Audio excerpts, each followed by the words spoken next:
Good morning, guys. Hard times. How to overcome hard times. So, in this video, I want to share with you guys some strategies on how to overcome the hard times. Either you're in a hard time or you know that there's a hard time coming up ahead. Chances are that you're going through a tough time right now. And if there's you ever heard that saying, there's only two things that are guaranteed in life, death and taxes? The third thing is hard times. Hard times, we can all guarantee that there's going to be hard times ahead for all of us. But here's the thing. Life happens in seasons. Life is a roller coaster. So good times always follow hard times, and hard times always follow good times. I think that a lot of people have this false expectation of life that it's supposed to be perfect and easy. I don't know where that gets in our heads, but life is not easy. I mean, it is easy when you have the right perspective, right? Like when you pull yourself out of a hard situation, you take a step back and you look at it from a 30,000 foot overview and you're like, man, that wasn't so bad, was it? You know, hard times don't look so hard in hindsight. But point is, with this video, I want to give you guys some actual practical things that you can do to take that step back and see your situation through a different light so that you can get through the hard times that you may be in. I've learned a ton about overcoming hard times. The military taught me a lot about how to get through difficult times with a positive attitude. Ranger School taught me a lot about how to get through hard times with a positive attitude. Entrepreneurship is just like Ranger School. There's no end date. There's tons of ups and downs in business. One day you're feeling like you can create a global brand. The next day you feel like you shouldn't even be in business. And Ranger School is a lot like that. You go to Ranger School and you're like so excited that you're there, and then when your attitude goes south, you're like, man, what the hell am I even doing with my life? Do I even want to be here? Your attitude determines your altitude in life, like how high you go. And it's crazy. I watch people just get completely broken by their attitudes alone. I've watched people quit on their dreams simply because of their attitude. Like there was this one guy. And there's a lot of reasons why people don't realize their dreams, but one of the main reasons is that they quit early. You know, people quit before they start. They don't even try. And then when they're on the journey, they quit during these hard times. And I remember being at Ranger School, and it was literally the first or second week. I think we had just finished rap week, and we were in Derby phase. And there was this guy that I knew, and when I was in ROTC, I used to train with him. And he was like a super soldier guy. He was AR 670-1 to the T, which was the old uniform standards and regulations. He had everything perfect in his life. And he could recite doctrine. He was like just the epitome of what an officer was supposed to be. And he would read all the military books. He would read the books about special operations, Rangers, Green Berets. He would study, and he would be just preparing his ass off. And I was like, man, this guy's going to crush it, you know? He's way better than I am. And I would compare myself when I was going through school with him, through ROTC. And I had already had some military experience. I was a prior enlisted guy that went back to school under the Green to Gold program. And so I would compare myself to him a lot. And I was like, man, this guy's way better than me academically. He's more physically fit. He just knows tactics better. And he's just a student. He doesn't even have any real military experience. And then we got to Ranger School. I just so happened to be in the same class as him. Total coincidence. which happens. You end up running across the same people in your life in the military over and over again. And the further along you go, the tighter that circle gets. And that's just how life works, period. But we get to Ranger School, and we start our class. I think we started with like 300 people or something like that, and maybe a little over 350. It could have been closer to 400. I only saw the formation there on the first couple days, and I think that was the number. It was like 350 or something like that.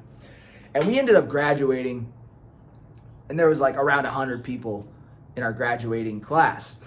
And some of those people, maybe half of them, had recycled and started over one of the phases throughout their 62 days at Ranger School. All right, if you guys are familiar with Ranger School, if you're just here for the mindset, just go check it out real quick. Ranger School is a very difficult military school. It's a small unit tactics school. It's a leadership school, and it has a high attrition rate simply for the fact that a lot of people end up, washing out at one of the 3 different phases of Ranger School. Anyway, so point of the story is after we got through RAP week, which is the physical, the Ranger assessment, or excuse me, the I don't even remember what it's called right now. Blanking.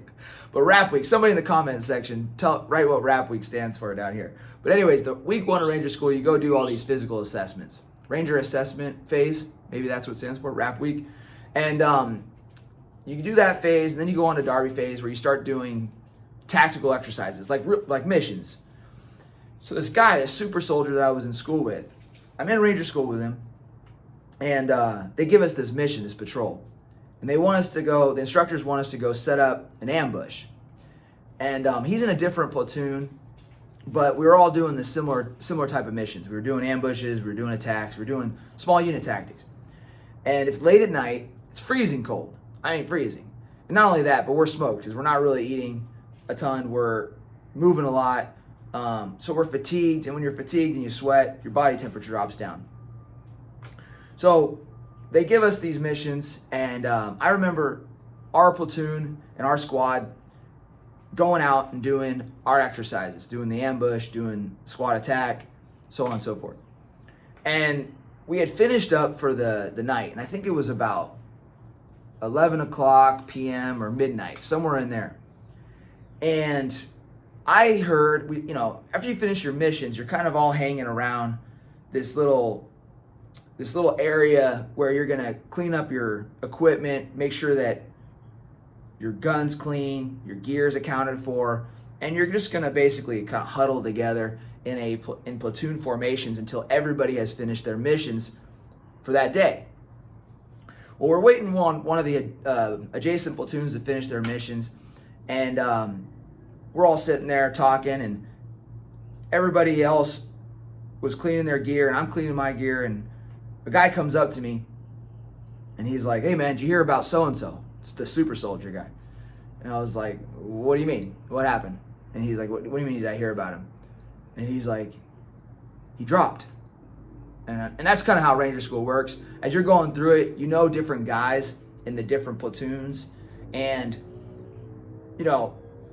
word travels fast when you're in a situation like that because people are really nervous about making it through Ranger School. And so every day you wake up, you're like, man, you're losing friends that and they're getting dropped day by day as you go through Ranger School. So, a guy will come up to you and be, "Hey, did you hear about so-and-so? He was a drop today." And you're like, "Shit, fuck, I'm next. Damn it, I'm next. I know I'm going to be next." And so there's this fear that you constantly have in Ranger School. And one of the guys comes up to me and he's like, "Hey, did you hear about I'm going to call him the super soldier. Did you hear about the super soldier?" And I was like, "Bro, what?"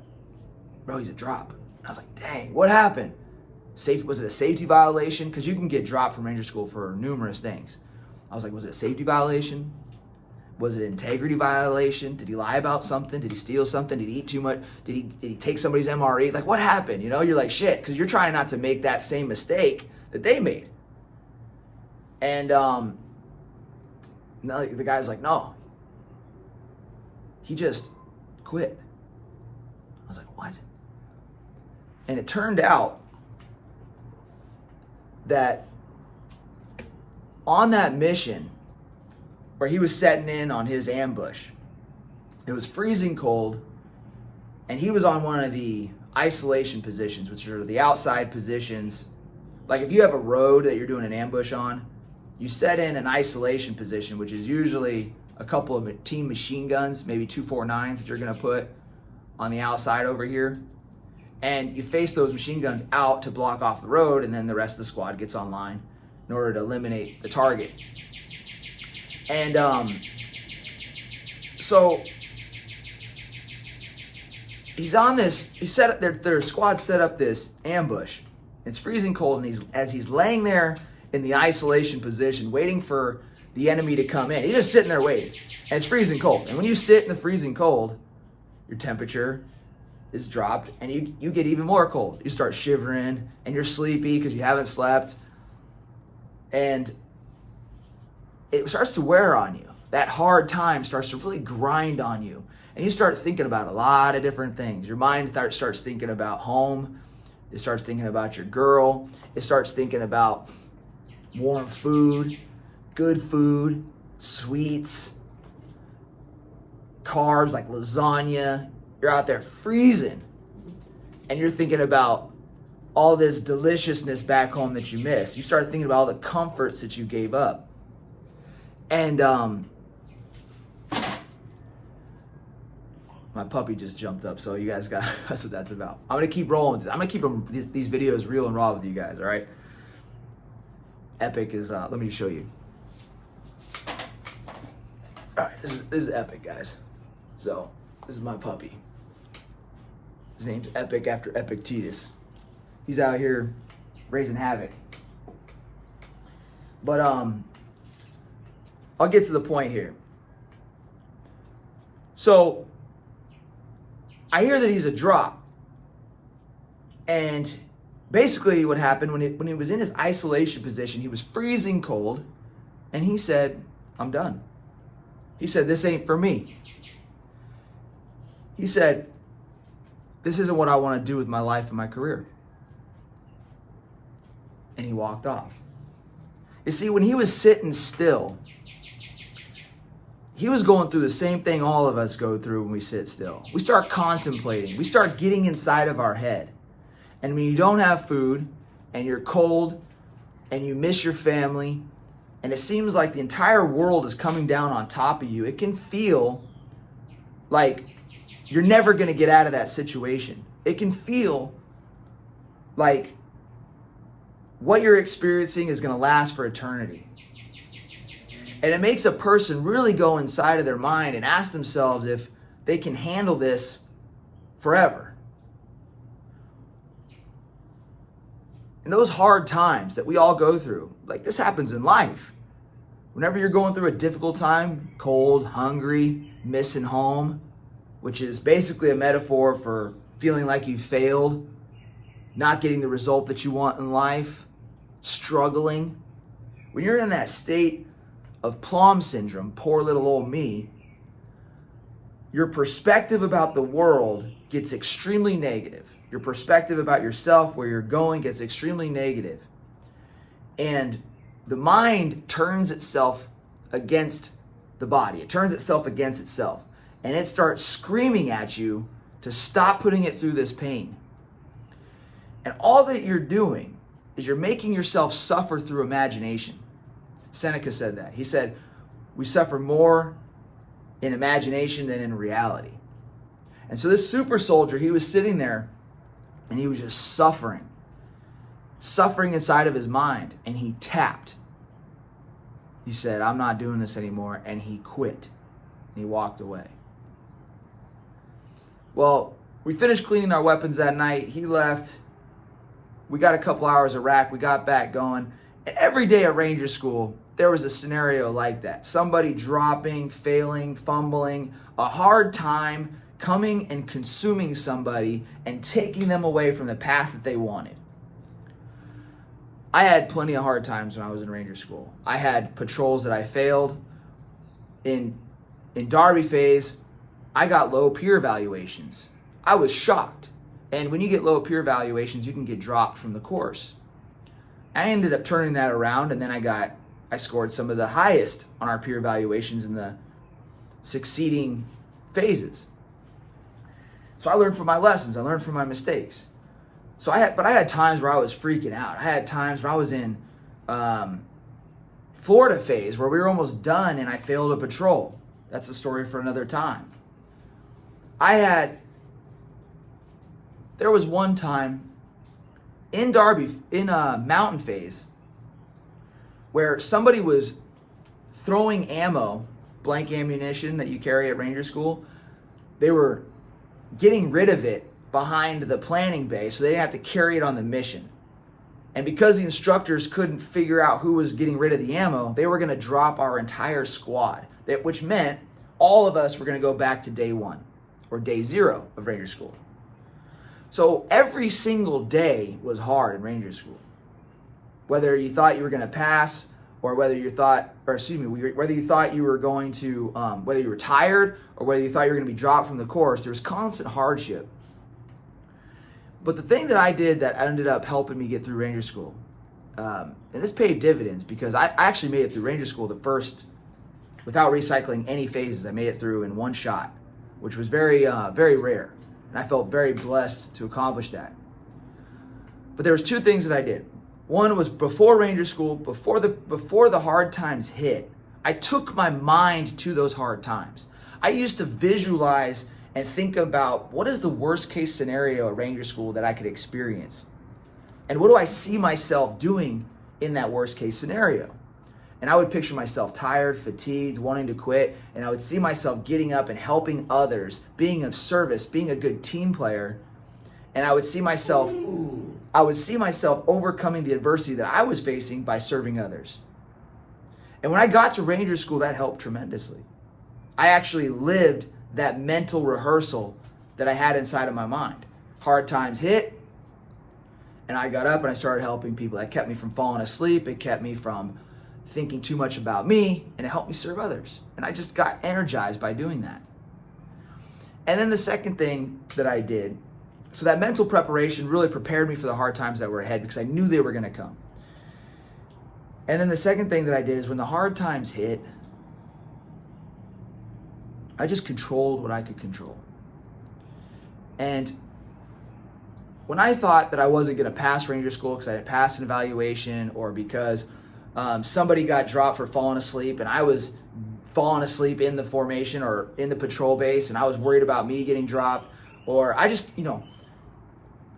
there was a constant state of fear of failing Ranger School. And anytime those hard times would hit for me, I just accepted that I can't control whether or not I get a drop from Ranger School. I can't control whether or not I get the outcome that I want. All I can control is my attitude. And so I just welcomed the failure. I said, fuck it. I get dropped, I get dropped. I submit to the process. Mentally, I'm just going to put myself here in Ranger School in this hard time for life. And once it's over, it's over. And so what I did is I took away the power from the hard time. I stopped trying to escape the hard time, and I just welcomed it. You hear in the military this term, embrace the suck. And that's really what I did. I embraced that suck. And I just put a smile on my face. And through that perspective and that attitude, the stress that I was carrying, the weight on my back got lighter. And Mike Tyson said this. He said, a happy fighter is a dangerous fighter. I became more happy, and at Ranger School, I performed better because I had less stress. Now, I'm not telling you that just because you have a positive attitude means that you're going to get through Ranger School the first time, or whatever challenge you're going through in life is not going to, the pain and the difficulty is not going to alleviate. Just because you have a positive attitude doesn't mean you're going to get the result that you want. But when you control what you can control, it makes dealing with the hard times so much easier. So those are my tips for you. Guys, I put out tons of content on Instagram. If you want to connect more, come follow me over there. Let's interact more in the comment section here. I want to keep helping you guys through your journey of higher levels of success, whether it's in business or Ranger School. I want to help you succeed, and I want to build a community here on the YouTube channel. I'm still playing with the days that I'm going to release these videos. I'm thinking Monday, Wednesday, Friday are going to be my days. I know this is Saturday today, and I'm releasing this one on a Saturday. But Make sure you guys subscribe to the channel if you're liking these videos, because I don't have the predictability built in yet. I'll get that for you, okay? But just to recap on the whole thing, guys, is people quit during hard times, and you need to thrive during hard times. That's how you get to the finish line. That's how you get the result that everybody's after, that everybody wants, that they can't get. So I gotta move this real quick because the fucking little man's hitting it, and then I'll finish this up. He was like literally chewing the pole. All right. Like I said, guys, there's a hard time coming ahead for all of us. And so what I want you to do today, if you're not in a hard time, I need you to think about the hard time that could potentially be coming and start seeing yourself overcoming it. George St. Pierre was one of the greatest fighters in MMA history, in the UFC. He's in the Hall of Fame. And when he used to visualize his fights, he said, if I ever saw them going south in my mind, I always made myself see a victory at the end. I always, always, always see yourself winning. Always. And then embrace the hard time. Don't let the hard time break you. Take the power away by welcoming it. Want the hard time. Crave the hard time. Because if you're not, it's like getting in cold water. The more you resist the cold water, the more the pain persists. But if you just let go and you just jump into that water and you welcome the pain, it becomes a lot easier. And that resistance starts to go away. Guys, I love you guys. These videos, I'm going to get them down to about 10 minutes. I'm working on my flow here. And what I would like to know is what type of videos do you guys want in the future? Please comment down below. I'll come back in and talk to you guys. And let's keep this going. Your journey to higher levels of success in the next level. It's going to be a tough road. It's going to be a battle. There's going to be hard times ahead. But together, with the right team, you can accomplish anything. Conquer all.